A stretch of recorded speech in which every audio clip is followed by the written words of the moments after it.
আর লম্বা করব না, আপনাদের সামনে সামান্য কয়েক মিনিট বয়ান করে চলে যাব রে বাজান। কথাগুলো দিলের কান দিয়া শুনবেন। আপনার আমার নবী, আপনার আমার নবীকে আল্লাহ কেমন মহব্বত করে, কেমন দয়া করে। আপনার আমার নবীকে আল্লাহ ডাক দিয়া বলে, নবী গো, ও নবী, আপনি আপনার উম্মতরে জানায়া দেন। আপনারা কি আমার উপর রাগান্বিত হয়ে আছেন? তো সালামটা এটা একটু জোরে দিলে কি ক্ষতি হবে? তো আমরা সালামও জোরে দিতে চাইতেছি না। দিনী মাহফিলে বসে কি আমাদের লস হয়েছে নাকি? ওই চার মাথার ভেতরে পানের দোকানে বসলে মনে হয় লাভ হতো। আবার তো চার দোকানের ভিতরে পান বিড়ি সিগারেট খায় সময় যায় না দেখে আবার টেলিভিশন দিছে। কি দিছে?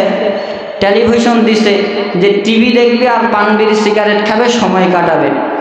আমরা আবার ওখানেই যাই, বসে বসে বেশি সময় কাটাই, দিনী মাহফিলে বসতে চাই না। এই মাহফিলে বসার দাম আছে না নাই এটা আমাদের জানার দরকার আছে না নাই?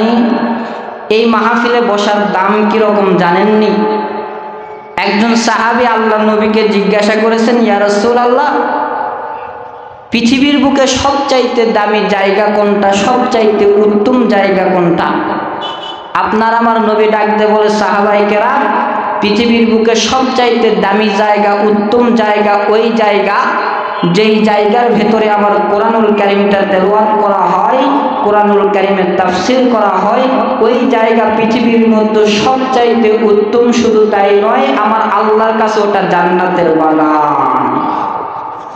তাহলে বলেন তো বাবাজি, এই জায়গার ভেতরে বসিয়ে আমরা লস করছি না লাভ করছি? তাহলে এখানে জবান খুলে সুবহানাল্লাহ বলতে কি কোনো বাধা আছে? আপনাকে পুলিশ ধরবে, এমপি মন্ত্রী আসে পিটুন দিবে, তাহলে আপনি জবান খুলে সুবহানাল্লাহ বলতেছেন না কেন? আলহামদুলিল্লাহ বলতেছেন না কেন? সালামের উত্তর দিতেছেন না কেন? একবার সুবহানাল্লাহ যে ব্যক্তি দিনে মাহফিলের ভিতরে বসিয়া বলবে, আমার আল্লাহ তার আমলনামার ভিতরে 10টা নেকি লিখিয়া দিবে। জোরে বলেন সুবহানাল্লাহ। শুধু তাই নয়, আমার আল্লাহ আরো বলেন, তার আমল, তার গুনাহ খাতা থেকে আমার আল্লাহ তাআলা 10টি গুনাহ কেটে বাদ দিয়ে দিবেন। জোরে বলেন সুবহানাল্লাহ। শুধু তাই নয়, একবার সুবহানাল্লাহ বললে আমার আল্লাহ বলেন, তার জন্য স্পেশাল ভাবে আমার আল্লাহ জান্নাতের ভেতরে একটা গাছ লাগায়া দেবেন। জোরে বলেন সুবহানাল্লাহ। এইবার বলেন তো বাজান, দিনী মাহফিলের ভেতরে সুবহানাল্লাহর বলার দাম আছে না নাই?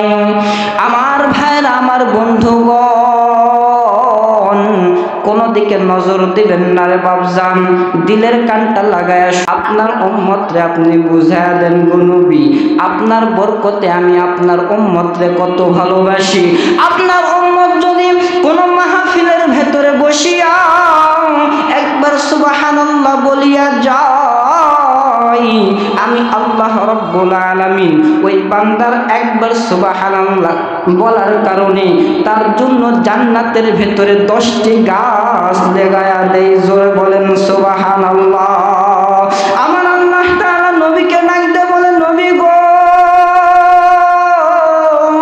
ও নবী, আপনি আপনার উম্মতরে জানায়া দেন, আপনার বরকতে আপনার উম্মতকে আমি আল্লাহ কত ভালোবাসি। আপনার বরকতে আপনার উম্মতরে আমি আল্লাহ কত দয়া করি।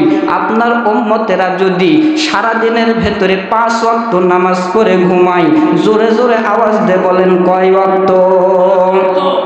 5 ওয়াক্ত নামাজ পড়ে যদি আপনার উম্মতেরা ঘুমায়, ও নবী, আপনার উম্মতরে জানায়া দেন, আমি আল্লাহ তাআলা আপনার বরকতে আপনার উম্মতকে 5 ওয়াক্ত নামাজ পড়ার বদলে আমি আল্লাহ তাআলা আপনার উম্মতের আমল নামায় 50 ওয়াক্ত নামাজের সওয়াব লিখিয়া দেয়।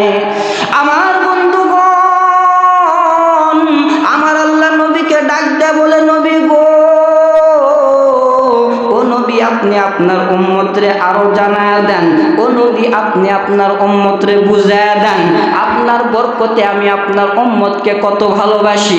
আপনার উম্মত যদি ফজরের নামাজটা জামাতে আদায় করে নেয়, আবার যদি সারা দিনের পরে এশার নামাজটা জামাতে আদায় করে নেই, এই এশার নামাজটা জামাতে আদায় করার পরে রাতের বেলা যখন ঘুমায়া যায়, আবার যখন ফজরের নামাজ উঠে জামাতে আদায় করে নেয়, এই সারা রাত্র সময়টা ঘুমায়া ঘুমায়া কাটায়া দিছে, এই সময়টাও আমি আল্লাহ তার আমল নামায় লিখিয়া দিব।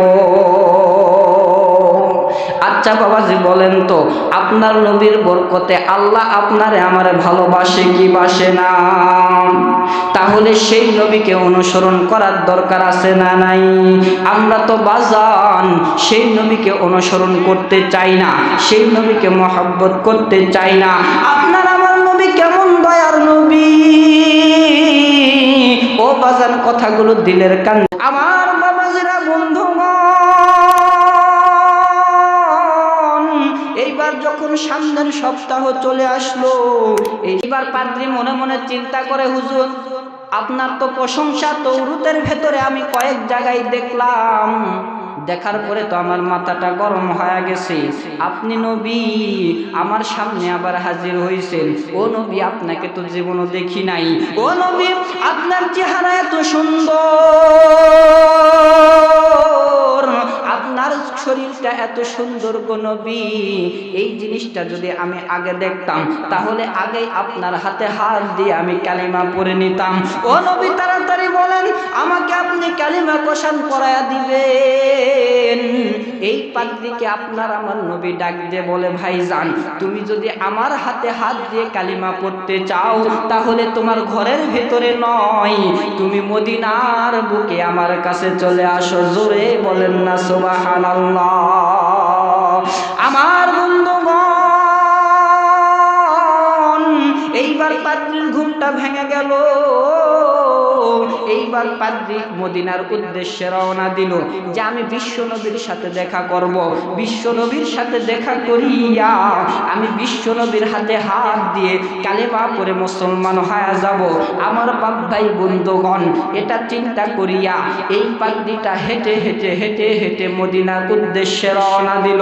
আরে বাজান, আগেকার যুগে মোটরসাইকেল ছিল না, আগেকার যুগে ট্রাক ছিল না, বাস ছিল না রে বাজান।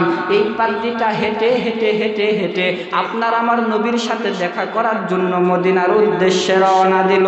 মদিনার উদ্দেশ্যে রওনা দেওয়ার পরে সামন দিকে তাকায় দেখতেছেন একজন বিশাল মানুষ, লম্বা মানুষ, সুন্দর দাড়িওয়ালা মানুষ, শরীরের ভেতরে সুন্দর জুব্বা লাগানো, হাতের ভেতরে তসবিহটা লইয়া তিনি আল্লাহ আল্লাহ জিকির করতেছেন আর যাইতেছেন। এইবার খ্রিস্টান মনে মনে চিন্তা করতেছে, এই ব্যক্তি মনে হয় নবীর একজন কাছের মানুষ হবে। এই নবীকে আমি জিজ্ঞাসা করি, এই ব্যক্তিকে আমি জিজ্ঞাসা করি নবীর সম্পর্কে কিছু জানে কিনা। এইবার পাদ্রী ডাক দেয়া বলে, ও ভাইজান আমার একটু কাছে আসেন। এই বাবাজি যখন কাছে চলে গেল, খ্রিস্টান ডাক দিয়ে বলে, ভাইজান আমি তো একজন খ্রিস্টান, আমি তাওরাতের তাফসীর করে করে মানুষদেরকে শোনাইতাম, খ্রিস্টান ধর্মের ভেতরে সবচাইতে বড় বক্তা ছিলাম আমি। আচ্ছা বলেন তো ভাইজান, বিশ্ব নবীর সাথে আমি কখন দেখা করতে পারবো? আপনার আমার নবীর সাথে কখন দেখা করব? এইবার এই লোকটা মনে মনে কান্না করতেছে। এইবার পাদ্রী ডাক দিয়ে বলতেছে, ভাই গো আপনি কান্না করতেছেন, কি ব্যাপার, কাঁদেন কেন? এখন আপনারা প্রশ্ন করতে পারেন কি ব্যাপার, এই ব্যক্তি কেন কান্না করতেছে? ও ভাইজান দিলের কানটা লাগায় শুনবেন। এই ব্যক্তি মনে মনে চিন্তা করতেছে যে আমাকে রসুলের জন্য জিজ্ঞাসা করেছে, কিন্তু রসুল তো আজকে আর দুনিয়ার বুকে নাই। আমার বাপ ভাই বন্ধুগণ, এই ব্যক্তিটা যিনি চিন্তা করে করে কান্না করতেছে, ইনার নাম কি আপনারা শুনবেন?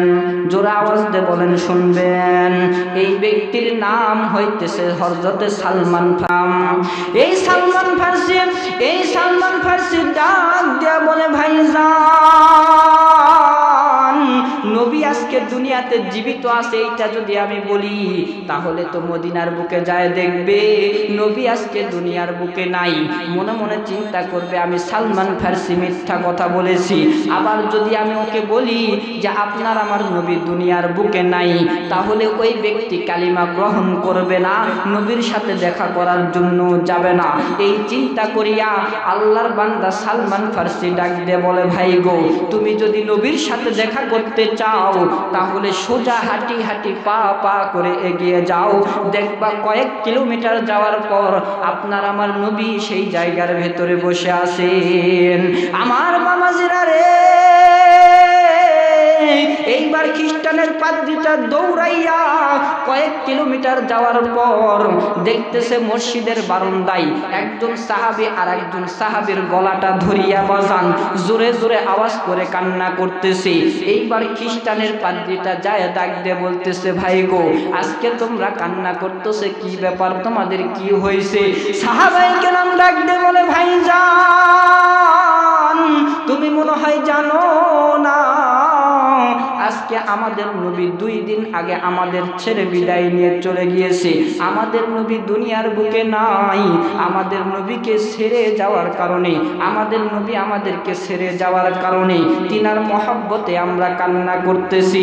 এইবার খ্রিস্টান পাদ্রী মনে মনে চিন্তা করতেছে, আমি যেই নবীর হাতে হাত দিয়ে কালিমা পড়ে মুসলমান হইতে চাইলাম, সেই নবী তো আজকে দুনিয়ার বুকে জীবিত নাই, তাহলে কার হাতে হাত দিয়ে আমি মুসলমান হব? এইবার এই খ্রিস্টান পাদ্রী ডাক দিয়ে বলতেছে, ভাই গো, আমি তো একজন খ্রিস্টান, আমি নবীর হাতে হাত দিয়ে কালিমা পড়ে মুসলমান হওয়ার জন্য আসছি, কিন্তু নবী তো আজকে দুনিয়ার বুকে নাই, তাহলে কার হাতে হাত দিয়ে মুসলমান হব? এইবার মনে মনে চিন্তা করিয়া ডাক দিয়ে বলতেছে সাহাবায়ে কেরামকে, ও সাহাবায়ে কেরাম তোমরা শোনো, আমি তোমাদেরকে 3টা প্রশ্ন করব, এই 3 প্রশ্নের যদি তোমরা উত্তর দিতে পারো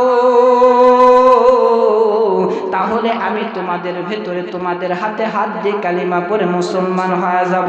সমস্ত সাহাবায়ে কেরাম ডাক দিয়ে বলে, ভাই খ্রিস্টান পাদ্রী, আমাদেরকে তুমি প্রশ্ন করিও না, এই পৃথিবীর বুকে সবচাইতে জ্ঞানের ভান্ডার হযরত আলী রাদিয়াল্লাহু তাআলা আনহুকে প্রশ্ন করো।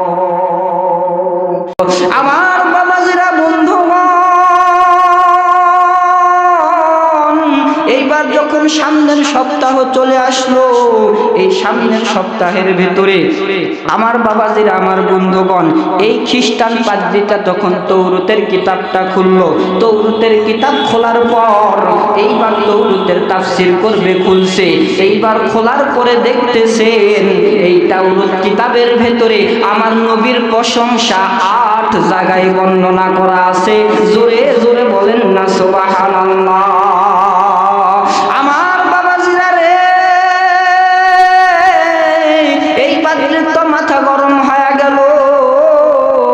পাদ্রী মনে মনে চিন্তা করতেছি, আমি তো তৌরাত কিতাবের তাফসীর করে মানুষদেরকে শোনাবো, কিন্তু নবীর কাহিনী এখানে কোথা থেকে আসলো? খ্রিস্টানের একজন পাদ্রী ছিল, জীবনও মনে হয় শোনেন নাই। আপনাদেরকে একটা সামান্য পরিমাণ ঘটনা শোনায়া দেব। খ্রিস্টানের একজন পাদ্রী প্রত্যেক রবিবার তাওরাত কিতাবটা খুলিয়া উম্মতের সামনে বয়ান করে শোনাইতো, তাফসীর করে করে বয়ান করে করে মানুষদেরকে শোনাইতো। এই খ্রিস্টানের পাদ্রী ভাইজান একদিন তাওরাত কিতাবটা খুলিয়া বয়ান করার জন্য রেডি হয়ে গেছে, তাফসীর করার জন্য রেডি হয়ে গেছে। রেডি হওয়ার পরে যখন তাওরাত কিতাবটা খুলছে, তাওরাত কিতাবটা খোলার পর ওই জায়গার ভেতরে দেখতেছেন 4 জায়গায় আপনার আমার নবীর প্রশংসা। কয় জায়গায় বাজান? 4 জায়গায় আপনার আমার নবীর প্রশংসা। এটা তো এই পাদ্রীটা শোনার পরে মাথাটা গরম হয়ে গেল। এইবার মাথা গরম করিয়া এই তাওরাত কিতাবের ভেতরে 4টা পৃষ্ঠাকে সিরিয়া সিরিয়া ফালায়া দিলেন। এই 4টা পৃষ্ঠাকে যখন ফালায়া দিলেন, দেওয়ার পরে মানুষদেরকে ডাক দিয়া বলতেছে, ভাইজান তোমরা শোনো, আজকে তোমাদেরকে আমি বয়ান করে শোনাইতে চাইছিলাম, এই তাওরাত কিতাবের তোমাদেরকে তাফসীর করতে চাইতেছিলাম, কিন্তু আমার শরীরটা আজকে খারাপ, তোমাদেরকে বয়ান করে শোনাইতে পারলাম না, কিন্তু আগামী রবিবার তোমাদেরকে তাওরাতের বয়ান করে শোনাবো। আমার বাবাজিরা, বন্ধুগণ,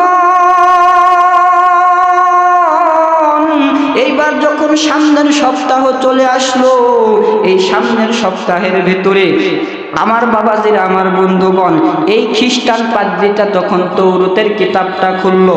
তৌরাতের কিতাব খোলার পর এইবার তৌরাতের তাফসীর করবে, খুলছে। এইবার খোলার পরে দেখতেছেন এই তাওরাত কিতাবের ভেতরে আমার নবীর প্রশংসা 8 জায়গায় বর্ণনা করা আছে। জোরে জোরে বলেন না সুবহানাল্লাহ।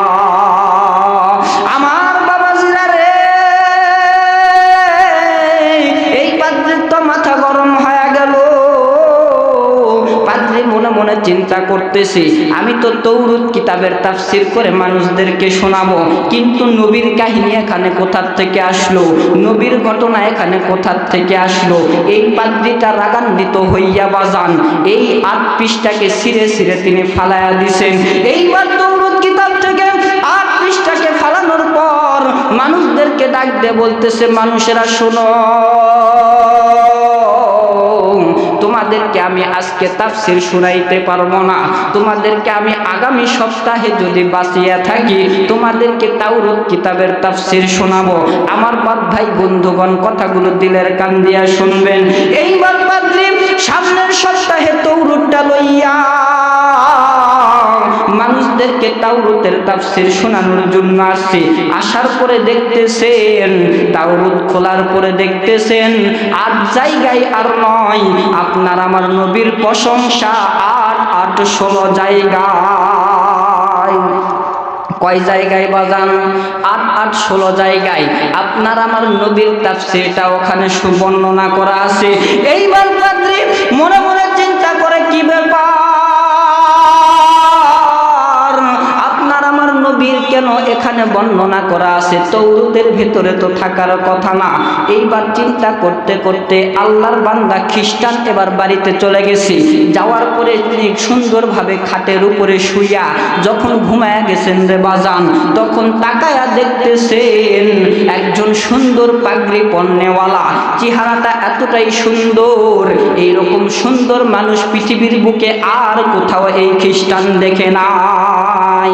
খ্রিস্টান এখন মনে মনে চিন্তা করতেছে, কি ব্যাপার, এত সুন্দর মানুষ আমার ঘরে কেন? ডাক দিয়া বলতেছে, ও বাজান, এত সুন্দর দাড়ি টুপি লইয়া আপনি আমার ঘরে কি করতেছেন? এইবার এই দাড়ি টুপি ওয়ালাটা বলতেছে, ভাইজান, ও খ্রিস্টান ভাইজান, আমি সাধারণ কোনো মানুষ নই, সাধারণ কোনো মানুষ নই। তুমি তৌরাতের ভেতরে বারবার যার প্রশংসা পাইতেছ সেই বিশ্ব নবী হযরত মুহাম্মদুর রাসূলুল্লাহ। সুবহানাল্লাহ বলবেন না?